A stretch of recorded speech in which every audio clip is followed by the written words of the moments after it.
Bonjour à tous et très ravi d'être en votre compagnie pour ce 12h30 sur RTI2. Au sommaire de l'actualité en Côte d'Ivoire, ce lundi 31 juillet marque le démarrage des épreuves écrites à l'examen du brevet de technicien supérieur BTS. Et ce sont plus de 5000 candidats qui composent. Et puis hors de chez nous au Sénégal, l'opposant Ousmane Sonko, arrêté pour appel à l'insurrection et autres crimes et délits, a entamé une grève de faim depuis hier dimanche. Encore merci à vous d'être présents sur RTI2. Les épreuves écrites du brevet de technicien supérieur BTS session 2023 ont démarré ce lundi 31 juillet et ce sont plus de 5000 candidats qui aspirent à l'obtention de ce diplôme cette année, dont les résultats sont attendus en septembre prochain. Aboulaziz Guira et Alassane Drabo-Parguin étaient présents au lancement de ces épreuves. Le lycée classique dans la commune de Cocody affiche un calme ce lundi matin. Les épreuves écrites du BTS, brevet de technicien supérieur, session 2023, viennent de démarrer. Au total, 56 214 candidats sont appelés à composer pour l'obtention de ce diplôme dans un peu plus d'une centaine de filières. Tous sont répartis dans 130 centres de composition. Je trouve le sujet abordable, plus facile. Bon pour un élève et moyen. J'ai étudié et puis j'ai fait les cours de préparation aussi. Qui m'a aidé aussi. Tout se déroule bien pour l'instant. Il n'y a pas de souci. Les appareils les kits marchent correctement. Il n'y a pas de souci. Aucun incident. Tous les candidats sont là, non. Pour le moment, aucun incident majeur. C'est l'occasion pour le ministre de tutelle de revenir sur le motif d'exclusion d'1 millier de candidats. Nous luttons contre la fraude sous toutes ses formes. Dans les 1327, je signale qu'il y a 1113 faux bacs. Il y en a qui viennent s'inscrire avec des faux bacs, croyant que ça passera sous les radars. Non, non, ça ne passe pas parce que nous sommes en étroite collaboration avec la DECO, du ministère de l'Éducation nationale, et nous vérifions tous les bacs qui nous sont présentés. Donc, on a 1113 faux bacs, 19 faux BT, c'est-à-dire brevet de technicien, et le reste, bon, c'est soit de fausses attestations d'inscription en année préparatoire, soit un nombre insuffisant d'années de préparation du BTS. C'est ainsi qu'on se retrouve avec 1327 exclus et non 3000. Cette année, le mot d'ordre est le même, non à la tricherie, oui à la promotion de l'excellence. Il faut éviter absolument toute forme de tricherie parce que les surveillants veillent au grain et de toute façon, si vous êtes pris, on vous met purement et simplement au dehors et vous avez échoué avant même d'avoir entamé le BTS. Donc ça ne sert à rien. Ce qu'on demande aux apprenants, c'est l'excellence. Voilà, la Côte d'Ivoire de demain va se bâtir à partir de l'excellence et non à partir de la tricherie. La Côte d'Ivoire observe une baisse de candidatures de près de 8% par rapport à l'an dernier. En 2022, le pays a enregistré 61 002 candidats à l'examen du BTS. Et nous soulignons que c'est plus de 50 000 candidats à l'examen du brevet de technicien supérieur BTS session 2023. On les retrouve dans toutes les communes d'Abidjan. Leur rôle, collecter les ordures de jour comme de nuit en vue d'assainir les quartiers de la capitale économique du pays. Ce sont les éboueurs, encore appelés soldats de la salubrité, que nos reporters Nour Sangaré, Kader Bachil, Eliane Nguessan et Pagasoro, Koné de Madongui, ont suivi afin de s'imprégner de leur quotidien. 23h, Abobo, Carrefour Bandji, lieu de rassemblement des collecteurs d'ordures de Cocody. Bonsoir chers camarades, j'espère que vous allez bien. Yaya est le responsable de l'équipe de nuit. Donc on va sortir chacun de nous dans nos zones et puis on va donner le maximum, sinon le meilleur de nous-mêmes pour faire plaisir à nos populations. Je sais compter sur vous et la réaction compte sur nous. Et je vous dis bonne chance et comme j'ai l'habitude de vous dire bon appétit. Après quelques consignes données, les équipes peuvent être déployées sur le terrain. Mais avant, gants et cache-nez doivent être enfilés par ces agents de la salubrité. Nous sommes dans les ordures. Il y a trop de trucs qui ne sont pas bons pour la respiration de l'homme. C'est pourquoi nous portons les cache-nez. Sans les gants aussi, on ne peut pas travailler. Parce que nous travaillons dans les ordures, nous avons besoin des gants pour travailler. Souvent même, il y a des seringues, il y a des bouteilles, il y a des lames, il y a des couteaux. Vraiment, on est trop exposés. Pour cette nuit, ce sont 284 agents de salubrité répartis sur 75 engins qui sont mobilisés. Chez nous, on a des bennes tasseuses de 23 mètres cubes, comme vous pouvez voir derrière. On a des bennes tasseuses de 25 mètres cubes on a des bennes tasseuses de 6 mètres cubes, on a des véhicules de collecte et on a des tracteurs agricoles. Et chaque engin est dispatché par zone de service. On a divisé Cocody en 5 zones de service. Mouri est conducteur d'une benne tasseuse de 25 mètres cubes. Lui et son équipe ont en charge la collecte des ordures de la zone 5, mais principalement sur le long des grandes artères. Ça commence au fait de l'ancien ambassade de Chine, au niveau CHU. Puis on va vers le rond-point Ado. Maintenant, le rond-point Ado, maintenant on tourne de là-bas, maintenant, puis on se retourne encore, on revient vers l'ambassade de la Chine encore. Puis de là-bas, maintenant, on va vers Hôtel Belle-Côte. Hôtel Belle-Côte, maintenant, ça se termine vers...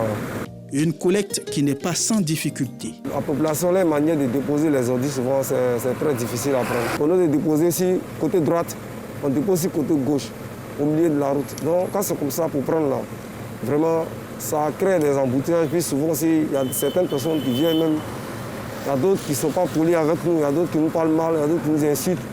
Bon, on s'est vu beaucoup de choses déjà, en tout cas, mais c'est quelque chose, ça dit... Il faut être doux dedans, il faut être timide dedans, sinon c'est pas facile. À côté de ces gros engins qui sillonnent les grandes artères de la commune, des petits engins sont mis à profit pour le traitement des ordures dans les cités. Ce soir, Ahmed et son équipe doivent se débarrasser des ordures de la cité BCAO à Angri-Cocody.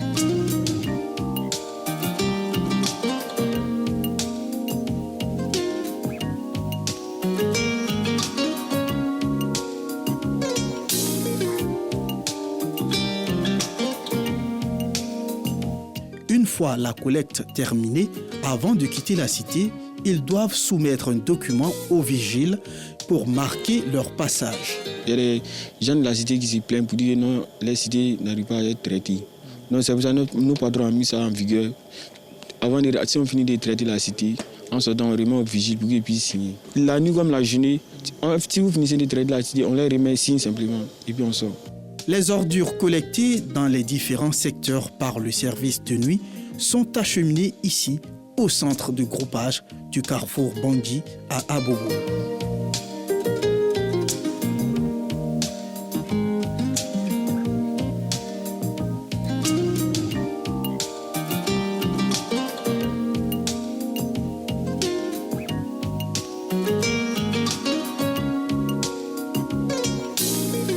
Après cette étape, une autre équipe prend le relais.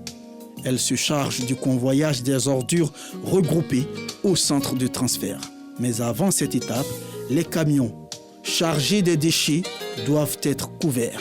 Pendant le transfert, vu que c'est de commune à commune, Cocody à Yopougon, il faut couvrir l'ordure pour ne pas que ça déverse sur la voie, pour ne pas que ça dérange les populations, pour ne pas que ça perturbe en fait le trafic. Direction Yopougon au centre de transfert et de groupage d'Anguédédou. C'est dans ce centre que toutes les ordures collectées dans la ville d'Abidjan sont transférées pour être pesées.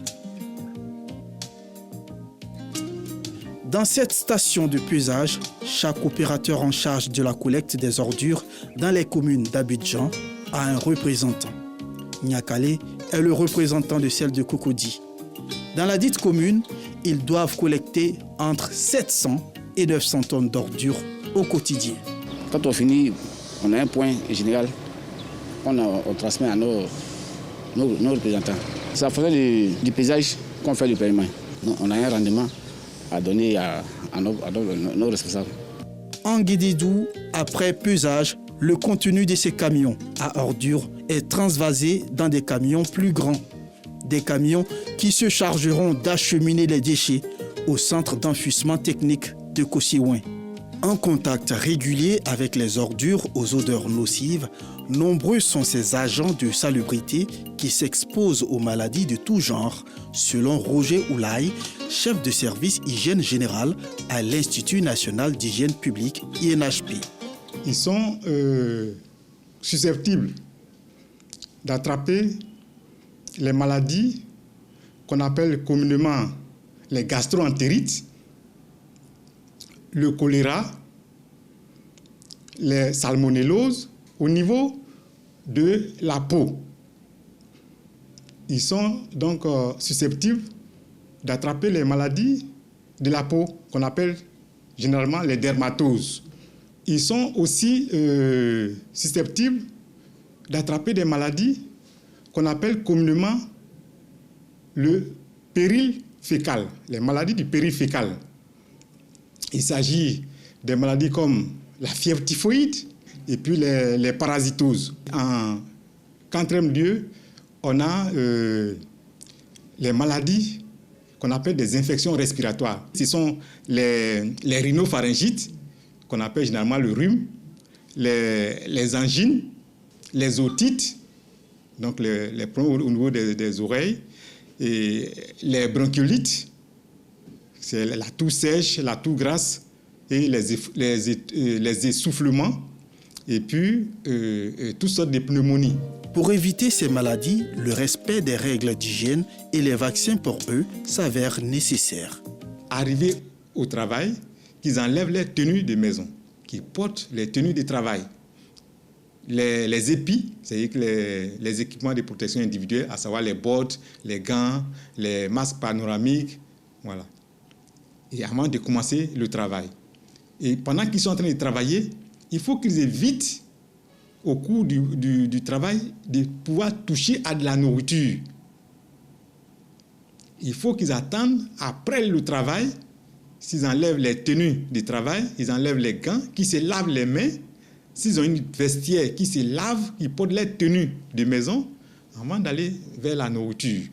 Étant donné qu'il y a les fortes odeurs qu'ils inhalent au cours de leur travail, il faut qu'ils mettent les masques panoramiques. C'est des masques qui ont des filtres et donc ils font que les mauvaises odeurs ne peuvent pas donc toucher donc à votre système respiratoire. Il y a le vaccin contre la fièvre typhoïde. Il faut qu'ils fassent ces vaccins. Le vaccin contre le tétanos, parce qu'il peut se faire piquer par des objets pointus, piquants ou coupants. En dépit des efforts consentis dans la collecte des ordures, ces agents de salubrité ne sont toujours pas payés à la hauteur de leurs attentes. Cependant, ils préfèrent garder le silence sur leurs conditions salariales.